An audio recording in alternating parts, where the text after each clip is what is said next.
အားလုံးပဲမင်္ဂလာပါကျွန်တော်တို့ရဲ့ Chewes Channel ကနေပြီးတော့ကြိုဆိုလိုက်ပါတယ်မကြမီမှာအားလုံးစောင့်မျှော်နေကြတဲ့ Stranger Things Season 5 Volume 2ကလည်းထွက်ရှိလာတော့မှာဆိုတော့စိတ်ဝင်စားဖို့ကောင်းတဲ့အချက်တွေနဲ့ဖြစ်လာနိုင်ခြေရှိတဲ့ theory တွေကိုတင်ဆက်ပေးသွားမှာပဲဖြစ်ပါတယ်ကဲအချိန်ဆွဲပဲစလိုက်ကြအောင်အားလုံးသိကြသလို agent နေတဲ့ Hawkins မျိုးက Season 1မှာWorld Buyer ရဲ့ပျောက်ဆုံးမှုနဲ့အတူခြောက်ခြားစရာဖြစ်ရတွေကိုဥတီလာခဲ့တယ်။သူ့လိုကလေးလေးတယောက်က upside down နဲ့မှာအချိန်တော်တော်ကြာဘလို့အသက်ရှင်နေနိုင်ခဲ့တာလဲ။ကံကောင်းတာတော့မဖြစ်နိုင်ဘူး။ဒါဆို Wagner လွတ်ပေးလိုက်တာမဖြစ်နိုင်ဘူးလား။ဘာလို့ဆိုသူ့ကိုလာကယ်သွားတဲ့အခန်းမှာတအားလွယ်ကူနေခဲ့တယ်။အဲ့လိုပြန်ကြည့်လိုက်ရင်လေ Wagner ကစောက်ပေါ်ကြီးဖြစ်မနေဘူးလား။အဲ့လိုဆို Wagner အားနေနေလို့တော့မထင်လိုက်ပါနဲ့။ Season 4မှာသူလုတ်ပြသွားတဲ့လုတ်ကွက်တွေကိုကြည့်လိုက်ရင် Wagner ကစောက်ပေါ်ဟုတ်လားမဟုတ်ဘူးလားဆိုတာတွေ့ပြီးသားဖြစ်မှာပါအဲ့ဒါနဲ့ရှင်ကြည့်လိုက်မယ်ဆိုလို့ရှိရင်တအားလွယ်နေတာပေါ့ဒါမှမဟုတ် Wagner ကလွတ်ပေးလိုက်တယ်လို့ပဲပြောချင်တယ်ဆက်ကြည့်လိုက်ရင်နောက်ပိုင်း season တွေမှာ Well ရဲ့လုတ်ကွက်ကပျောက်ကိုပျောက်နေခဲ့တာ Season 1မှာ Well ပျောက်တယ် Season 2မှာ Mind Flayer ရဲ့ spine ဖြစ်နေတယ်ဗျာWell ကသူ့ကိုယ်ထဲမှာရှိတဲ့ Mind Flayer ကြီးနဲ့တိုက်ပွဲဝင်နေတဲ့အချိန်တစ်ခုအဲ့တော့ Season 2လောက်ထိတော့ Well ရဲ့လုပ်ကွက်တွေကိုလက်ခံပေးနိုင်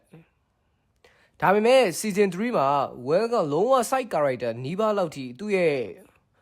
role ကြီးကကျသွားခဲ့တယ်ဗျာတကယ်ချင်းနဲ့ပဲ D&D စော့ကျင်နေတဲ့ကောင်လေးဖြစ်တွေ့ခဲ့ရတယ်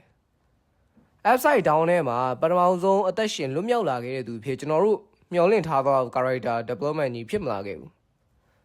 Season 4မှာဆိုရင် Well ရဲ့လုပ်ကွက်ကမရှိလို့နီးပါးဖြစ်လာခဲ့တယ်တကယ်ချင်းကိုသူ့ကိုအချိန်မပေးတဲ့အတွက်တဝင်းကြောင်နေတဲ့ကောင်လေးအဖြစ်မြင်ခဲ့ရတယ်ဗျာ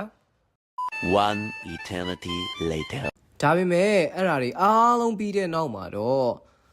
Deva ညီနောင်က Well ရဲ့ memorize ဖြစ်စေမဲ့ iconic ဆန်ဆန်အခန်းတွေကိုချပြလာခဲ့တယ် Wagner စီကရလာတဲ့အစွမ်းတွေကို tracking လိုက်ကြည့်လိုက်မယ်ဆိုရင် Wagner နဲ့ Well ရဲ့ချိတ်ဆက်မှုကဘာတွေဖြစ်နေမလဲSeason 5ရဲ့အစမှာ Well က Demi Gorgon ရဲ့လက်ကထွက်ပြေးနေတာကိုအားလုံးပဲမှတ်မိကြမယ်လို့ထင်တယ်။ Well ကဖမ်းမိသွားတယ်ပေါ့။ဖမ်းမိပြီးတော့ Wagner စီရောက်သွားတယ်။ Wagner ကတတ်လိုက်လို့ရတာကိုမတတ်ဘဲနဲ့သူပြောသွားတဲ့စကားလေးတစ်ခွန်းရှိတယ်။ Long rest. We can begin. နောက်ဆုံးတော့ငါတို့ပြန်လဲစတင်လို့ရခဲ့ပြီ။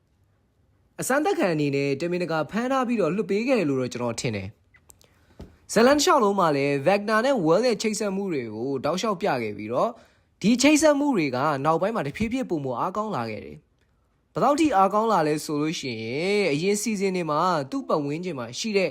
Demi Gorgon တို့ Demi Dog တို့ရောက်လာမှပဲခံစားနိုင်တဲ့ sense ကနေပြီးတော့ Season 5သူ့ရဲ့အစွမ်းတွေ awaken ဖြစ်လာနီးလေ sense ကအားကောင်းလာလေဖြစ်ပြီးတော့Wagner ရဲ့အမြင်အာရုံတွေထိရလာခဲ့တယ်။ခုဆိုရင်သူကိုယ်တိုင် Wagner ရဲ့ဒစိမ့်တစ်ပိုင်းဖြစ်နေတဲ့အထိတွေ့ခဲ့ရတယ်။ Season 4မှာ Eddie Manson ရဲ့ Hellfire Club D&D စော့နေတဲ့အခန်းမှာ Wagner ကိုတတ်နိုင်မှုဆိုရင်သူတို့ရဲ့အန်ဆာရုံးပြစ်တဲ့အချိန်မှာ